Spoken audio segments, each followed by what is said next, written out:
The bonfire crackled and roared in the center of the clearing, casting dancing shadows across hundreds of faces, and Mira pressed herself further into the darkness beneath the ancient oak tree, willing herself to become invisible. It was a skill she'd perfected over 7 years, the art of disappearing in plain sight. Around her, wolves laughed and drank honeyed wine, their voices rising in celebration as the mating ceremony reached its peak. Beautiful women in flowing silk gowns twirled past proud males who'd claimed them, their wrists bound together with ceremonial ribbons that glowed faintly with mate bond magic. Mira wore a plain gray dress she'd sewn herself from leftover fabric, her dark hair twisted into a simple braid that fell down her back. She didn't belong here. Not really. Servants rarely attended the mating ceremony.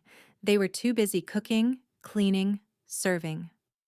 But Alpha Gregor had commanded that every unmated wolf in the Silvercrest pack attend tonight, no exceptions. So here she sat, alone in the shadows, watching others find what she'd long ago accepted she would never have. Look at her, sitting there like a sad little mouse. The voice cut through the celebration, sharp and cruel. Mira's stomach dropped as Celeste approached, her crimson dress hugging curves that made males stumble over their own feet. Celeste was the pack's lead female, Beta Rowan's daughter, and she'd made Mira's life a quiet hell for as long as Mira could remember. Does she actually think someone might claim her? A nothing Omega who scrubs floors? 3 other high-ranking females followed Celeste, their laughter like breaking glass. Mira kept her eyes down, her hands folded in her lap. Don't engage. Don't react. It only makes it worse. I heard she tried to steal food from the kitchens last week, one of the females said, her voice pitched loud enough for nearby wolves to hear. Taking extra portions for herself, while the rest of us follow rationing. That wasn't true. Mira had been bringing food to Elder Sarah, who was too weak to walk to the dining hall, but explaining would only invite more accusations. She felt heat creeping up her neck as more wolves turned to look, their celebrations pausing as fresh entertainment presented itself. Is that true? Celeste moved closer, her expensive perfume overwhelming. You've been stealing from the pack? During rationing? I haven't. Mira started, but Celeste cut her off. Stand up when I'm speaking to you. Mira rose slowly, keeping her gaze respectfully lowered. She was several inches shorter than Celeste, thinner, less in every measurable way. The firelight flickered across Celeste's perfect face as she smiled, and Mira recognized that smile. It meant something bad was coming. You know what thieves deserve, don't you? Celeste's voice dropped to a purr. Public punishment, 3 days in the cells, no food, no water. Maybe that will teach you not to take what doesn't belong to you. She didn't steal anything. The voice came from behind them, young and uncertain. Mira's heart lurched as she recognized Tommy, a 13-year-old whose mother had died in childbirth 3 months ago. She'd been bringing him meals, sitting with him when nightmares woke him screaming. Mira shares her own food with people who need help. She gave me her breakfast yesterday because I was... No one asked you, pup. Celeste's hand moved faster than Mira could track, striking Tommy across the face hard enough that he stumbled backward. The clearing went quiet, tension rippling through the crowd. Striking a child, especially one still in mourning, violated pack law. Mira moved without thinking, stepping between Celeste and Tommy, her body shielding his. Don't touch him. The words came out stronger than she'd intended, and for just a moment something flickered through Celeste's eyes. Was that fear? But then it was gone, replaced by cold fury. Did you just give me an order? Celeste's voice carried across the silent clearing. You, a nothing Omega, dared to command me? Mira's wolf stirred inside her. Rising toward the surface in response to the threat against Tommy, She pushed it down frantically, the way she'd been doing since she was 11 years old, since the night she'd watched her entire birth pack burn and something inside her had cracked open, screaming with power that terrified her. She couldn't let it out, couldn't let anyone see what she really was. "I'm sorry," Mira whispered, forcing herself to lower her eyes. "Please, I didn't mean—" "Beta Rowan!" Celeste's shout rang out. "I demand pack justice!" The crowd parted as Beta Rowan emerged, his face hard as granite. He was a thick, powerful man with silver threading through his dark hair, and he looked at Mira the way one might look at an insect beneath their boot. "What's happened?" "This Omega has been stealing from pack stores during rationing," Celeste said, her voice trembling with manufactured emotion. "When I confronted her, she became violent, threatened me, and pushed me." She gestured to her perfectly unmarked arms, her unwrinkled dress. "She needs to be punished before her defiance spreads." "That's not what happened." Tommy tried to speak, but Rowan silenced him with a look. "A child's word means nothing in pack law," Rowan said. He turned to Mira, his eyes cold. "Do you deny the accusation?" Mira's mouth went dry. If she defended herself, she'd have to explain where the food went, which would bring attention to all the wolves she'd been helping.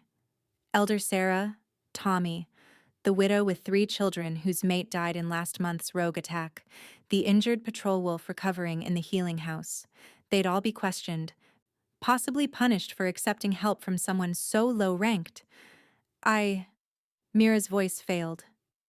"She doesn't deny it," Celeste said triumphantly. "I want her whipped, Beta Rowan. 20 lashes in front of the pack. Let everyone see what happens to those who steal and show disrespect." Murmurs rippled through the crowd. 20 lashes could kill someone of Mira's size.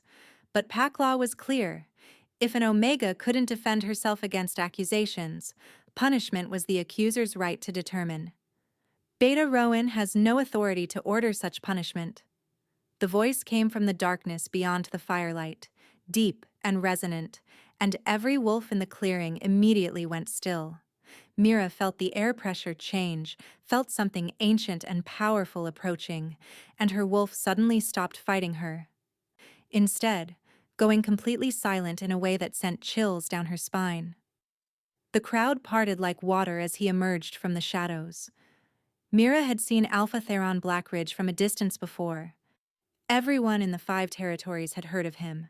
He was the youngest Alpha King in history, ruling the Northern Territory with absolute authority since he'd won the title in combat at age 22. But she'd never been this close, never felt the weight of his presence like a physical force against her skin. He was massive, easily 6.5 feet tall with shoulders that seemed impossibly broad beneath his dark coat. His hair was black as midnight, swept back from a face that might have been carved from stone, all sharp angles and hard lines, but it was his eyes that made her breath catch. Wolf gold, burning with an intelligence that seemed to see through everything, everyone. "Alpha King." Beta Rowan dropped immediately to one knee, his head bowed. Around him, every wolf in the clearing followed suit, including Celeste, whose face had gone pale.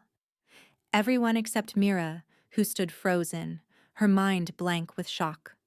Why was the Alpha King here? The Silvercrest pack was small, unremarkable, nestled in the mountains far from the seat of northern power. "You."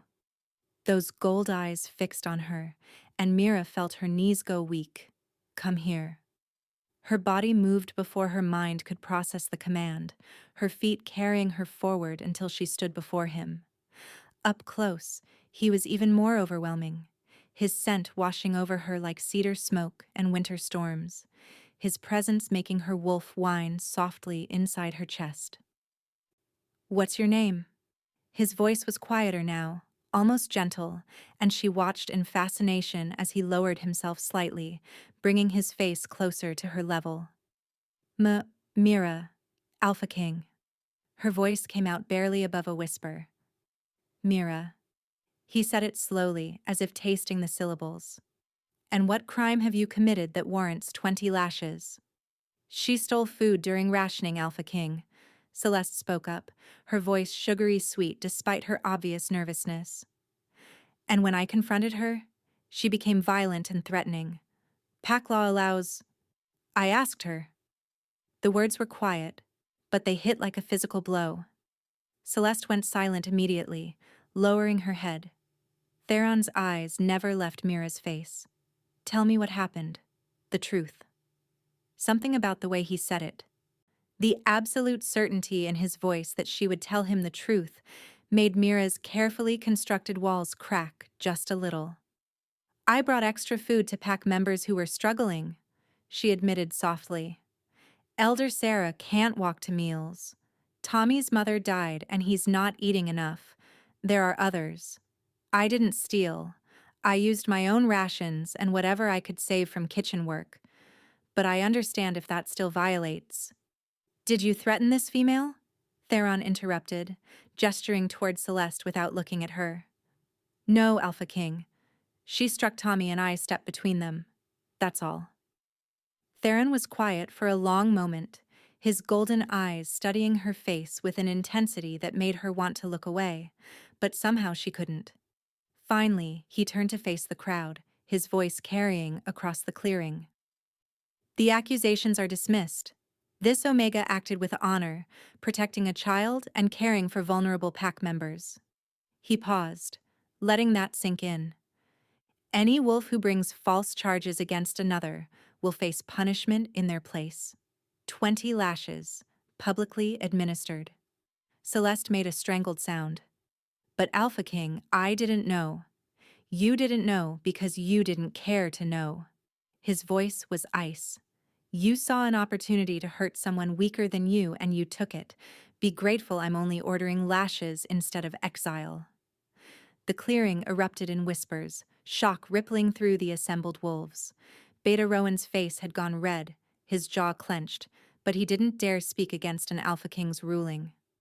Theron turned back to Mira, and his expression softened in a way that made her breath catch. You're coming with me. What? The word escaped before she could stop it. You're under my protection now.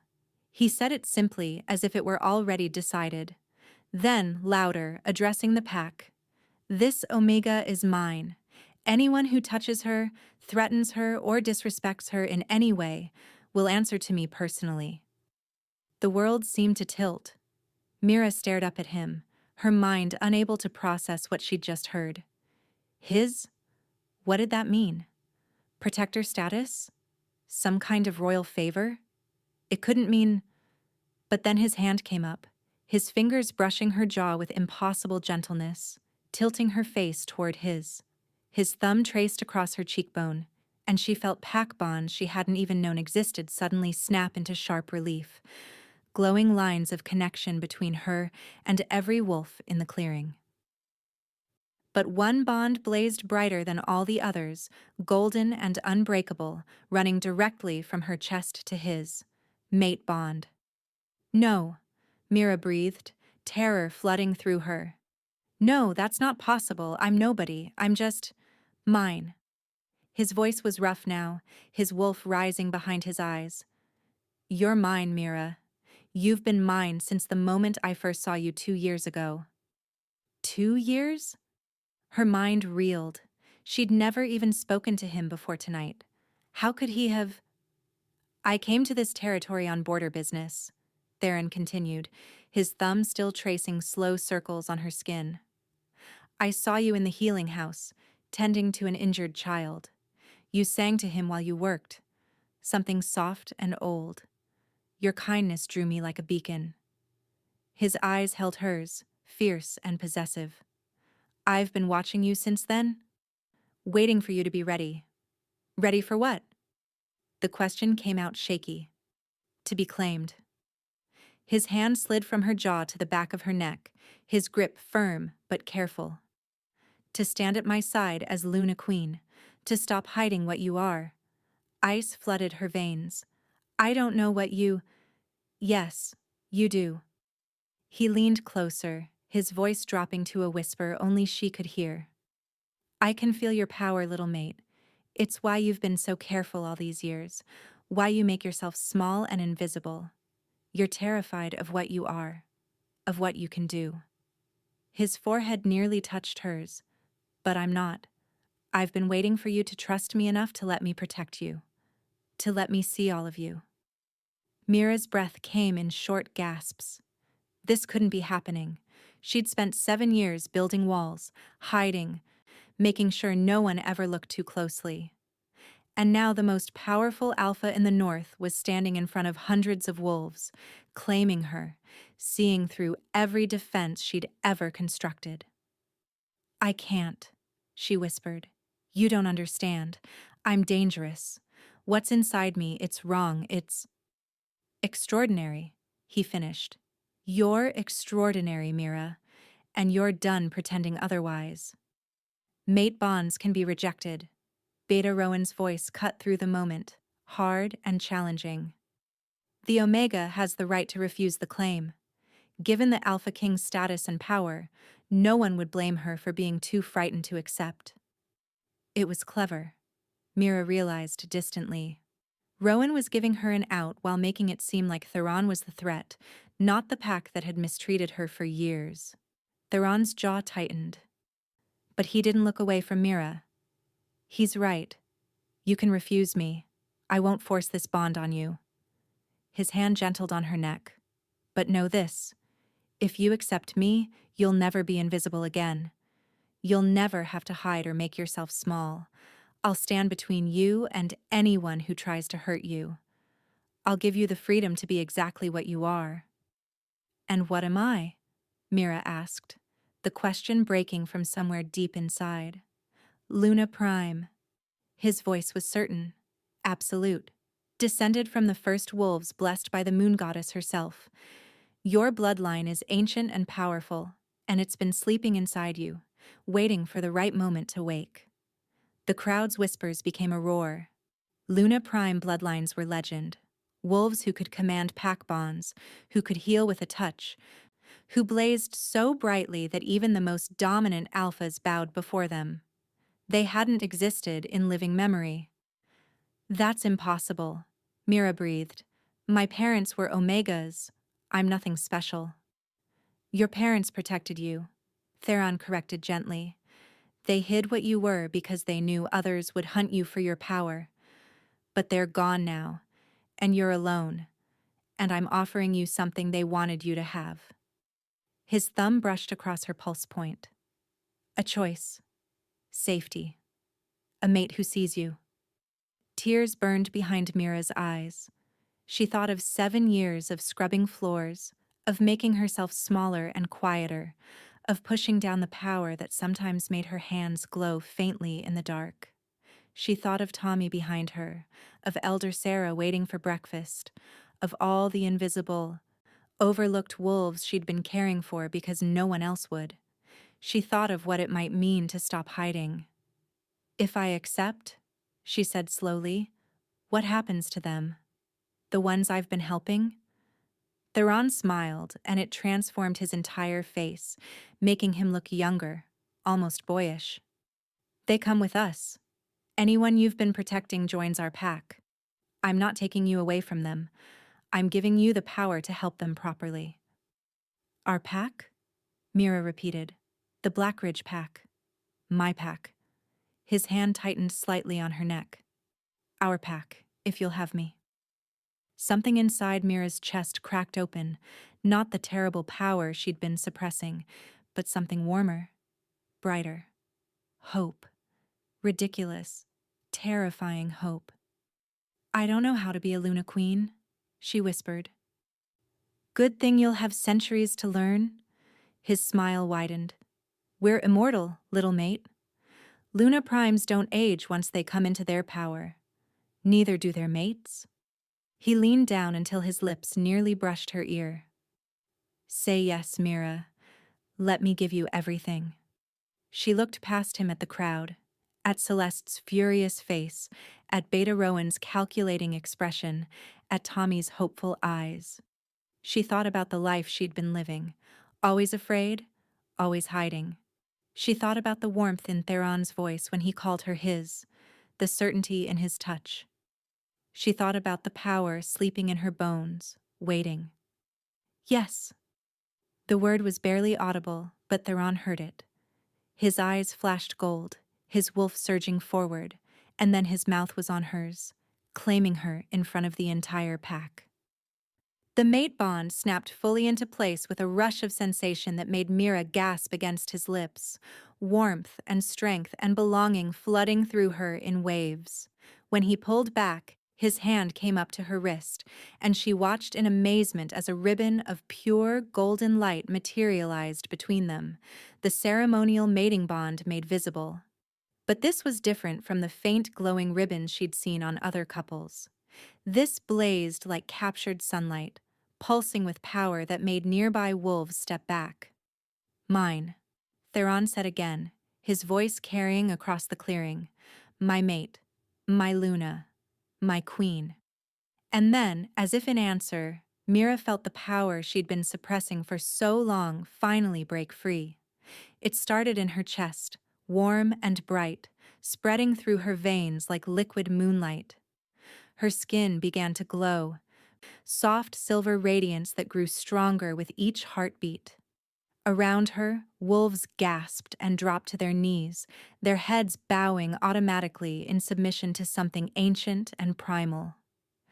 Don't fight it, Theron murmured, his arms wrapping around her as she swayed. Let it come. I've got you. The light grew brighter and Mira felt pack bonds snapping into place.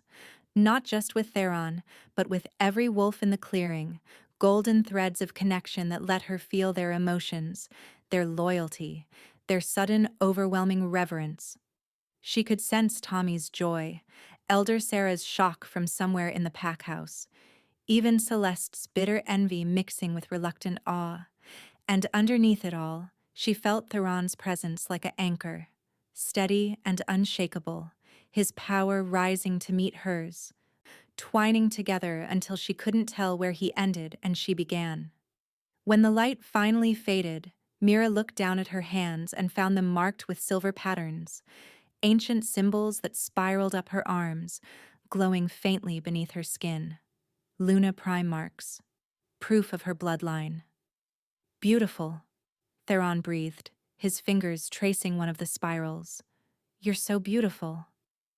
Mira looked up at him, this massive alpha who'd upended her entire world in the space of minutes, and found herself smiling. I don't know what I'm doing. Neither did I when I became Alpha King. He pressed a kiss to her forehead. We'll figure it out together. A commotion at the edge of the clearing made them both turn. Elder Sarah was pushing through the crowd, moving faster than Mira had seen her move in months, Tommy at her side. Behind them came more wolves, the widow with her 3 children, the injured patrol wolf from the healing house, others Mira had been quietly helping over the years. Luna. Elder Sarah's voice cracked with emotion as she knelt before Mira.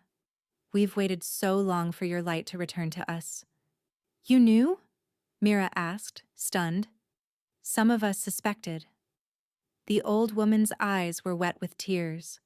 The way plants grew stronger where you walked. The way wounds healed faster when you tended them. The way you made the broken feel whole again. She reached out, taking Mira's glowing hand in her weathered one. We knew, and we kept your secret, because we knew you'd shine when the time was right. More wolves were approaching now, kneeling, offering their throats in submission. Not out of fear, Mira realized, but out of joy. These were the overlooked ones, the invisible, the wolves who'd been suffering quietly while pack leadership ignored them. They were seeing hope for the first time in years. Rise, Mira said softly, and was shocked when they immediately obeyed. She looked at Theron helplessly. What do I do? Whatever you want. He smiled. You're Luna Queen now. Your word is law, second only to mine. Mira looked at the wolves kneeling before her, at Tommy's hopeful face, at Elder Sarah's tears. She thought about all the nights she'd gone hungry to feed others, All the times she'd bitten her tongue while Celeste and her friends mocked her. She thought about 7 years of being invisible. Then I want to take them home, she said, her voice growing stronger. All of them. Everyone who needs protection, who's been overlooked or mistreated. I want them to come with us. Consider it done. Theron's arm came around her waist, pulling her against his side. He looked out at the assembled pack, his expression hard. Anyone who wishes to join the Black Ridge Pack under Luna Queen Mira's protection, step forward now. You'll travel with us at dawn. Nearly a third of the Silvercrest Pack moved toward them. Omegas, elderly wolves, families with young children, injured warriors. Mira watched them come, her heart swelling with emotion she couldn't name. Alpha King. Beta Rowan's voice was tight with barely controlled fury. You're taking a significant portion of our pack. This will leave us vulnerable. Then perhaps you should have treated them better. Theron's voice was cold. These wolves chose exile over staying with you. That speaks volumes about your leadership. My father won't stand for this, Celeste spat, stepping forward despite her earlier fear. You can't just steal pack members because I can do whatever I want. I'm the Alpha King. Theron cut her off. But I'm not stealing anyone. They're choosing to leave. That's within their rights. His eyes narrowed. Unless you'd like to challenge my authority? We could settle this the old way. Combat to the death. I promise it would be quick. Celeste went pale and stumbled backward. Even Beta Rowan lowered his eyes, unable to meet the Alpha King's golden stare. Theron turned to Mira, his expression softening immediately. Come, we should let these wolves prepare for the journey. You need rest. The awakening of Luna Prime power is exhausting. He was right. Now that the adrenaline was fading, Mira could feel bone-deep weariness creeping through her limbs, but she hesitated. Where will we sleep? I don't have... My things are in the servant quarters, and I should help pack supplies for everyone who's coming, and... No. Theron's fingers tilted her chin up. You're done serving, Mira. Others will handle the preparations. Tonight, you sleep beside your mate. Heat flooded her cheeks. I don't know if I'm ready for... Just sleep. He interrupted gently. I've waited 2 years. I can wait longer. His thumb brushed across her lower lip. But I need you close. Need to know you're safe. Can you give me that? The vulnerability in his voice surprised her. This powerful alpha, asking permission, making sure she felt safe. Mira nodded slowly. Good. He swept her up into his arms before she could protest, cradling her against his chest as if she weighed nothing. Mira made a startled sound, her hands gripping his shoulders. I can walk, she protested. I know. He started walking toward the pack house, his stride easy despite her weight. But I've been dreaming about carrying my mate to bed for 2 years. Humor me. Despite everything, the chaos, the fear, the massive changes happening around her, Mira felt herself relax against him. His scent surrounded her, his warmth seeping into her bones, and the mate bond hummed contentedly in her chest, urging her to trust him. They passed through the pack house, wolves stepping aside and bowing as Theron carried her up to the Alpha's floor, territory she'd only ever seen while cleaning, never imagining she'd be carried through it as an equal. He took her to what must be a guest suite, shouldering open the door to reveal a spacious room with an enormous bed. Theron set her down carefully on the edge of the mattress, then knelt before her, bringing them eye to eye. His hands came up to cup her face, his touch impossibly gentle. Are you scared? He asked quietly. Mira considered lying, but something about his eyes made her want to be honest. Terrified. Of me? Of everything. She swallowed hard. This morning I was nobody. Now I'm supposed to be a queen. I don't know how to do this. Neither did I. Theron's thumb stroked across her cheekbone. When I became Alpha King at 22, I was convinced I'd fail. I was angry and violent and barely in control of my wolf. But you know what saved me? He waited until she met his eyes. Having someone who believed I could be better. Who? Mira asked. My sister. She refused to let me give up on myself. His smile was sad. She died 3 years ago. Rogue attack. I wasn't there to protect her.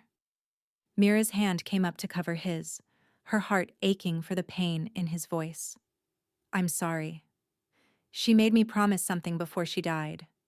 Theron's voice roughened.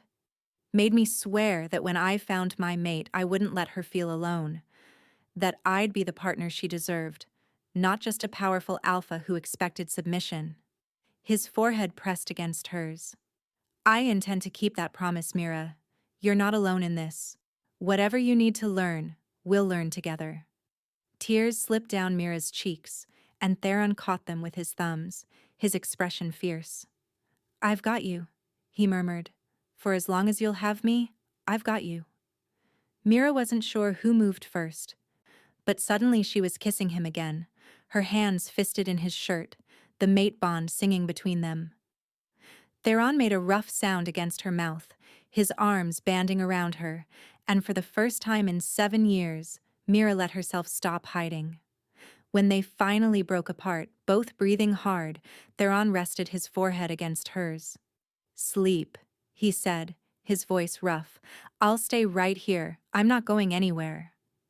He helped her out of her worn gray dress, finding her a soft shirt from his own belongings that fell to her knees. Then he laid down beside her on top of the covers, fully clothed, his arms creating a safe cage around her. Mira curled into his chest, listening to his heartbeat, feeling the steady warmth of the mate bond. Outside, she could hear wolves preparing for tomorrow's journey, could feel them through the pack bonds she'd never known she could access. Theron, she whispered into the darkness. Thank you for seeing me. His arms tightened around her. Thank you for letting me. Mira closed her eyes, and for the first time in 7 years, she slept without nightmares, wrapped in the arms of an alpha who'd been watching, waiting, protecting her from the shadows long before she'd ever known he existed. Tomorrow would bring new challenges, learning to lead, controlling her power, becoming the Luna Queen that hundreds of wolves would depend on. But tonight, she was just Mira, held safe by a mate who'd seen her when she was invisible, who'd claimed her when she had nothing, who'd promised her everything. And that was enough. Did you enjoy this story? Should I make a part 2? Let me know your thoughts in the comments below. And don't forget to subscribe for more alpha romance stories. Thanks for watching.